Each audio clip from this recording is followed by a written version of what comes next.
Hey, good afternoon, good evening, and welcome to another motivational through the Bible word for the day. This book I'm getting into today is Ecclesiastes. Uh, Basically, it's there was a name called Kohath, I think, in Hebrew, which means the preacher, and that's what they named it after because it was one who preached and gave messages. It's obviously taught and by Solomon. You kind of look at it like he gave Proverbs, which I already went through the whole entire book of Proverbs. And Proverbs was much brighter, much brighter book. This book, maybe he wrote it when he was a little older. It's a little more, it's got a lot of, I don't want to say negativity in it, but it's got like the harsh splash the water in your face reality. It's not pulling any punches. It's not telling you every day is going to be sunshine, rainbows, and life is great. It gives you more of a seasoned. Proverbs is good too. It's perfect. This book is more, well, you'll see just after this one chapter that I'm going to go through that it's more of a, it's more on the balance of the good and the bad in life. And basically he talks a lot about vanity, which the Hebrew word translates vapor. And he'll say like our lives are but a vapor or vanity, which means we're here one minute and we're gone the next. So he gives a lot of good advice. If I was super depressed mode, I probably wouldn't want to read Ecclesiastes because it is such a heavy book. But if you're super depressed and you read it and you dig for the hope, you'll still find the hope in it.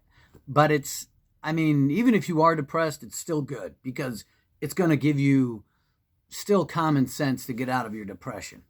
But it's almost like he wrote this book with a very, I won't say pessimistic, but it's a very cold splash of water in your face type of book.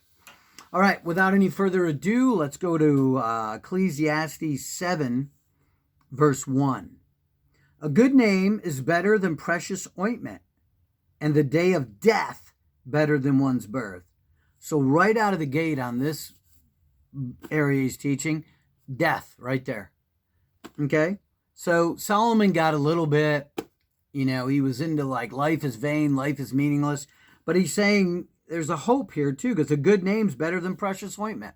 A good name's better than perfume. Why is that?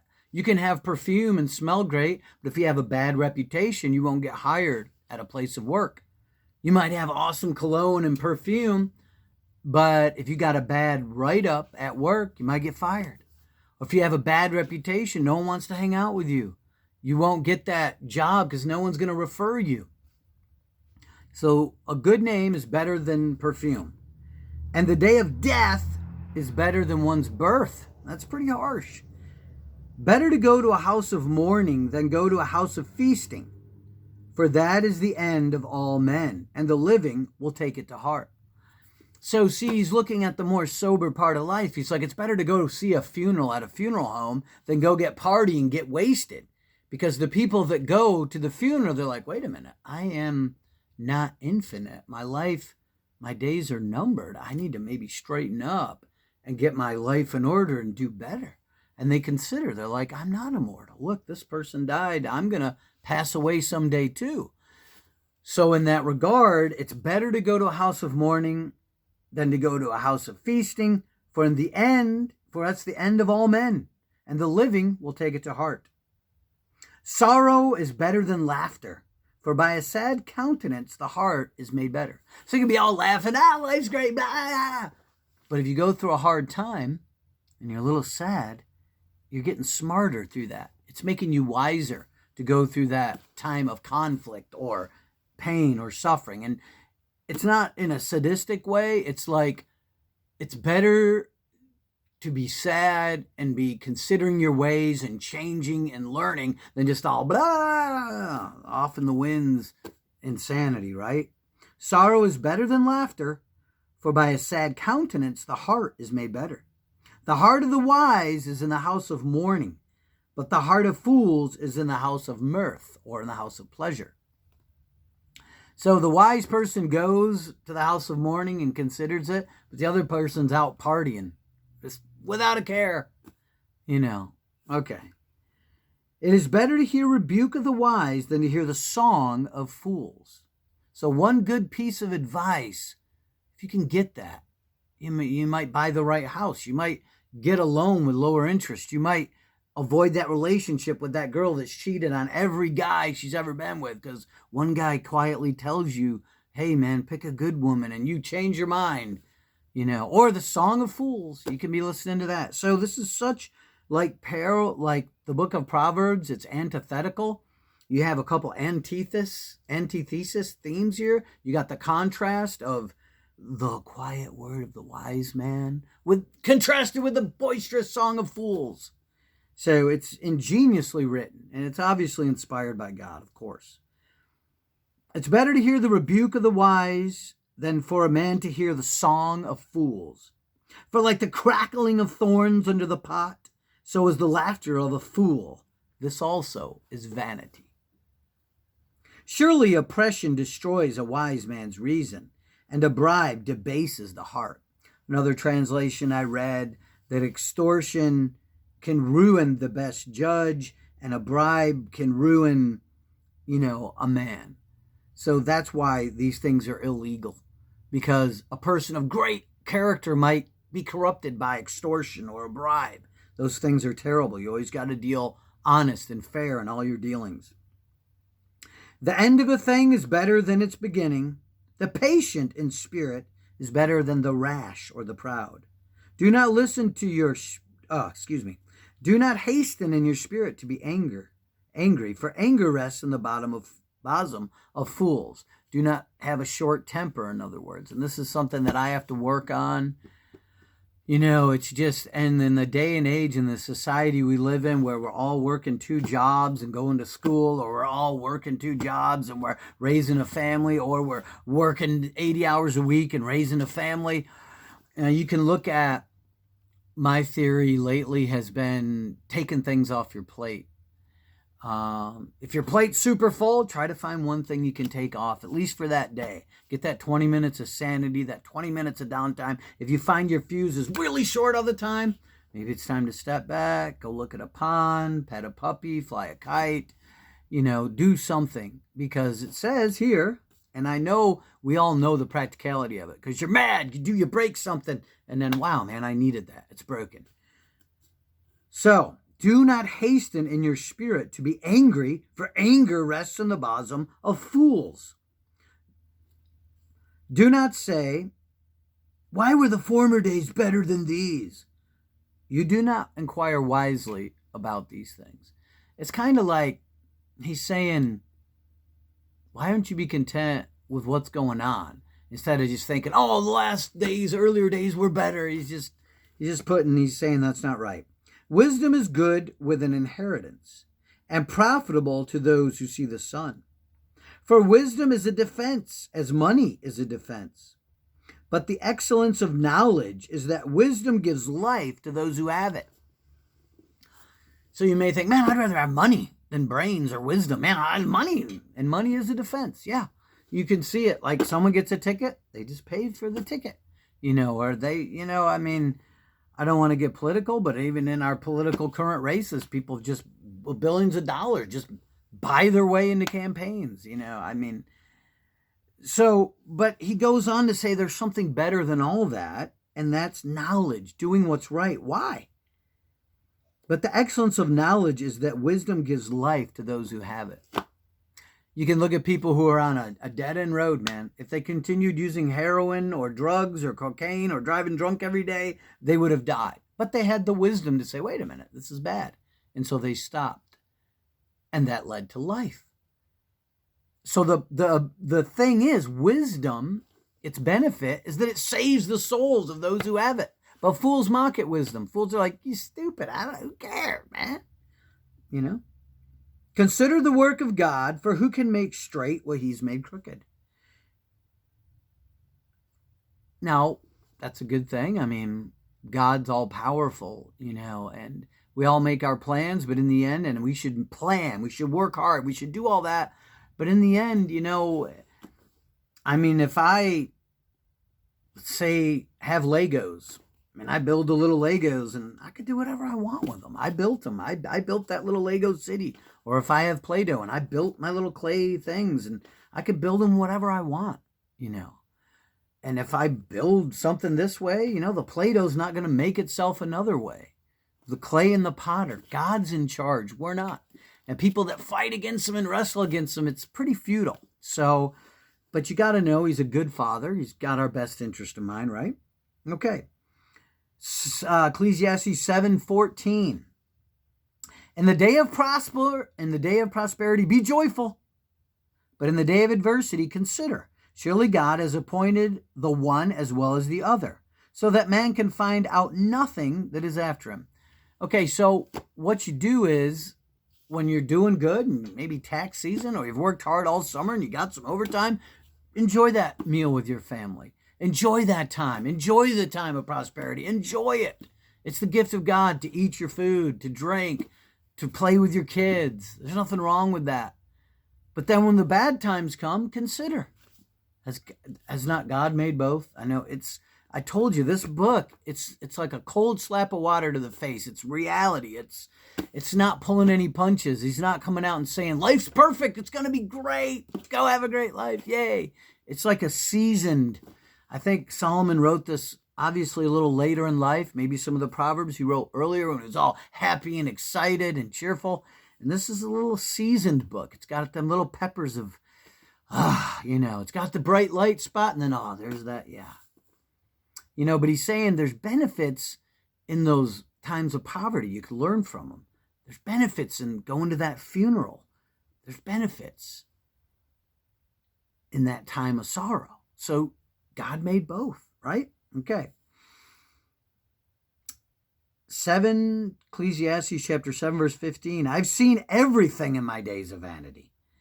There is a just man who dies in his righteousness, and there's a wicked man who prolongs his life in his wickedness. And there's books written about this. Why do good things happen to bad people? He saw a righteous guy who died being perfect, and he saw an evil guy living long, right? It's a sobering fact. That happens, right? Okay. The next verse, like this one's interesting. It says, do not be overly righteous, nor be overly wise. Why should you destroy yourself? And do not be overly wicked or foolish. Why should you die before your time? And that's a strange book, strange verse to see in the Bible, right? You think it's all pursue righteousness with all your heart, which I believe that's the theme of the Bible. Be your best. But maybe, I think I've read a couple other translations and it's like, don't try to be so perfect. You're not perfect. And don't be pretentious, thinking you're super righteous and super perfect. You can destroy yourself doing that. Trying to dot every T and every I. I mean, you should strive to always do what's right, but I think there's a false pretense in saying I'm perfect. I wear the perfect clothes. I drive the perfect car. I have the perfect house. I eat the perfect meals. I go to the perfect church. Something's fake about that. It's and I think it's an over self-righteousness would definitely fit in here.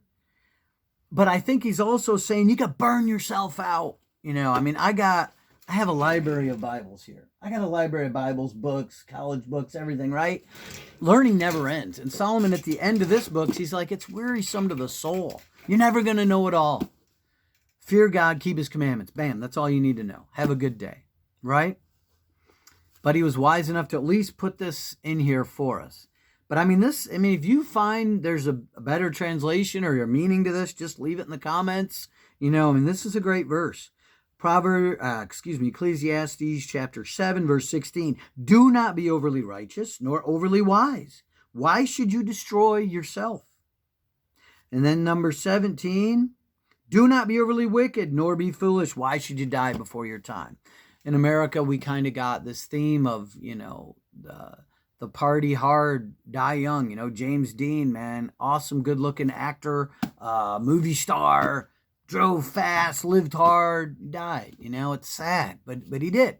The rock and roll stars, man, they got the 27 Club. You got Jimi Hendrix dies. You got Kurt Cobain dies. Jim Morrison dies. So there is a way of just going overly wicked and you die before your time. I'm not going to judge them too hard. Maybe they're not wicked, but there's a correlation to just going 100% evil to people dying young. Shoot all the heroin you can, pop all the pills you can, snort all the coke you can. You're probably going to die by like 18, 19, 20. So don't be overly wicked. Why should you die before your time? That's the advice he's given. Do not be overly wicked, nor be foolish. Overly foolish. Why should you die before your time? All right. It's quite a chapter. All right, we're on to verse 18. It is good that you grasp this, and also don't remove your hand from the other. For he who fears God will escape them all. So he's like, it's good you understand not to be overly righteous, overly wise, overly wicked, overly foolish. Whoever, it's good that you understand these concepts, but he who fears God will escape them all. So the point is, fear God, respect his commandments. Know that you're going to give an account for everything you do. People like say, oh, don't fear God. Don't be afraid of God. He's not going to punish you. But then it's like, kind of deceiving people in this way, okay? Let's say you have a court date. You can't avoid it. You cannot avoid it. So what do? Just go speed, go get a DWI, go steal. You got a court date coming up, okay? And your probation or the accuser, the prosecuting attorney is going to be there. And he's going to give a litany of all your charges, right? You can't avoid it. The court date's there. You can't erase that court date. Now, what do most people do when they have a court date? Oh, man, go do some community service. Oh, go get that expunged. I'm good, I'm changing. They watch the speed limit. They don't drink and drive. They're like, they have the fear, a good, healthy fear of that judge, and it causes their conduct to be ordered a certain way. So, we all got a court date. Pretty sobering thought. We all will stand before God and give an account of every word we speak, every action we do. And it's like, that's not exactly a popular message, but it kind of makes you live a bit more sobering of a life. So if you fear God, you'll escape all this craziness. That's what he says. For he who fears God will escape them all. All right, verse 19. Wisdom strengthens the wise more than 10 rulers of the city. You see, he's given us knowledge. It's power. It's good. Knowledge is amazing. For there is not one just man on earth who does good and doesn't sin. Awesome. That's in the Bible. No one's good. Nobody. I was speaking with my wife today about some stuff, and she's thinking, man, people were kind of like this other people. And they didn't let their daughters had to wear dresses 1 inch above the ankle. And they couldn't go outside, and they couldn't talk to other people. And it's very pretentious to say you could include yourself in one little small society and we're all perfect. No one's perfect. And I said, yeah, there's some of the most pretentious, righteous acting people are the biggest sinners, because you might have a suit and tie. Your dress might be 1 inch above the ankle. You might attend a church every Sunday or go to the Sabbath or whatever. But you got that adultery in your heart. You got that anger. You got that murder. You got that lust. You got that greed. You got the heart. And I said, yeah, Christ called those people whitewashed tombs. And in ancient Israel, and even where I grew up in upstate New York, the farms, we had whitewash. And you'd put it, just be an old wooden barn, but you'd whitewash everything, with this white paint inside. And they did that to the tombs in the Middle East. They would white paint on them. He goes, you're like that. You look perfect on the outside, but inside you're dead men's bones, full of hypocrisy and evil. And he rebuked the religious people of the day with those type of words. So Solomon's bringing up that fact again. For there is not a just man on earth who does good and does not sin. No one. We're all infallible. And God loves it when we're honest. Hey, I'm not perfect. Help me. Also, do not take to heart everything people say, lest you hear a servant curse you. I have a hard time with this, man. I'm kind of an empathetic person. You can't, if you waited until everybody approved of you and liked you, you'd never do anything. It's like people that go to the gym or people that work out. They really want to, but they're afraid, these people might laugh at me, or who cares? If you wait for the perfect time to work out, you're never going to work out. if you wait for everybody out there to stop gossiping about you before you live your life, you might as well sit in a corner in your room and just, that's it, cash it in. Because gossip's a part of it. And he's even putting the mirror up brighter to our faces. He says, also do not take to heart everything people say, lest you hear your servant cursing you. And many times also, you know, your own heart, you have cursed others. So this is the thing. Don't take everything so seriously people say about you. You're going to hear gossip, and you know you've gossiped about others. Moved on from that point, right? All this I have proved by wisdom. I said, I'm going to be wise. But it was far from me. As for that which is far off and exceedingly deep, who can find it out? I applied my heart to know, to search, and to seek out wisdom and the reason of things, to know wickedness, the wickedness of folly, even the foolishness and madness. And I find more bitter than death the woman whose heart is snares and nets, whose hands are fetters. He who pleases God will escape from her, but the sinner shall be trapped by her. We know Solomon, I guess he's saying now in his old age that he probably had a lot of beautiful women, maybe 400 concubines. And we know from the historical narrative that they all said, hey, set up this tower to my God, set up, and they just led him astray, man, and they ruined him, they wrecked him. Men, we're fallible in the sense that we can get led astray by women. God made man and women so attracted to one another. It's a hard thing. So you really got to find that good woman or that good man to marry, because he's saying the hardest thing he found out there was the women. They wrecked him, man. They wrecked him, and he was consenting, of course, to go that way. All right. Let's see. But the sinner will be trapped by her. Verse 27, here's what I found out, says the preacher. Adding one thing to another, he's doing like a little math formula, adding this little common sense to that and this conclusion to that. He's saying, here's what I found out, says the preacher. Adding one thing to another to find out reason, which my soul still seeks, but I can't find. One man out of 1,000 have I found, but a woman among all these I've not found. Truly this only have I found, that God made man upright, but they have sought out many schemes. So the conclusion of this chapter is God did a good job making us. He created us good, but our heart has a propensity to go off and scheme and do what's wrong and what's bad. So I'm telling you, see, did I not premise and set the stage for this a little bit? It's not all happy butterflies and rainbows in Ecclesiastes. It's the cold contrasts of life. The funeral home's mentioned. Death is mentioned. Sadness is mentioned. Sorrow is mentioned. The woman that leads you down is mentioned. But I found a lot of hope in there. There's a lot of hope. A lot of hope. A lot of hope. And I like to focus on the bright side.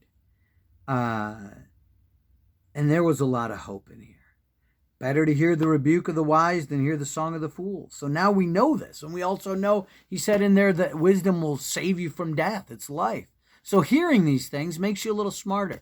I mean, would you rather have a teacher that just sugarcoated everything and told everybody, go party, go snort coke, go do heroin, go with the harlots? He wouldn't have been honest. He said, hey, it's better to, at times, be in a house of mourning and consider that you're fallible and that your life doesn't go on forever than to be over there partying. It's better to hear that quiet rebuke of a wise man than that song of fools.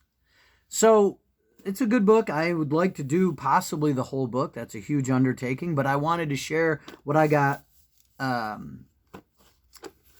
motivated to teach today. And mainly it was that verse that don't be overly righteous and don't be overly wise. Why should you destroy yourself?